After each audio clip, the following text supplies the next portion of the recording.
I lied. It actually isn't 5 steps, it's 6 steps. And the 6 step is for you to upload your new CSV file with just your busy time into Google Calendar. Now, here's a link that will show you how to do it, but I'm going to walk you through it in a video. And again, pause, rewind as necessary. Here's my calendar. I'm going to delete upper school faculty calendar. And I highly suggest that you make a test calendar before you put it on your actual calendar, as I've already done and I've actually color coded it. But before I did that, I went to the gear icon settings and I went to add calendar, create new calendar, and I call it test. I do this every year. Any new calendar I make, I do this. And I create the calendar. It's called test. That way, when I inevitably make a mistake, hopefully I see it in the test calendar and I can just delete the calendar instead of having it on a calendar I can't delete or don't want to delete, and then I have to delete every single event that I have uploaded, which is kind of a pain. But anyway, here is the test calendar. It's visible, but there's nothing on it.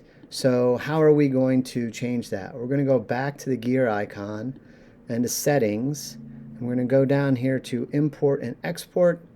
You will select the file that you want. This is Elizabeth's schedule. That was the file we made. So I'll double click on that. And then add to calendar. Add which calendar? To this calendar? No, that is your default calendar. Find that test calendar, hit import, and it should tell you whether it was successful or not. Imported 421 out of 421 events. So we will go back, and there it is. There is our busy time. Now this again is what you see. It's not what other people see. If I go down here to Mitchell's calendar, this is what your calendar will look like to everybody else. I'll just say busy and then a time. So there you go. It's just that easy. Now you know it works. I'll take Mitchell off. And we can go through and make sure that everything's where it should be if you really want to. But it's not. It's pretty straightforward. As long as the vast majority of that's obviously Christmas, and now we're in the Jan term, now we're second semester. As long as it's mostly correct, as long as you don't have to do batch corrections, it'll be fine. So then I would then delete the test calendar, go to settings and sharing, remove calendar, and you can just delete it since you made it permanently delete.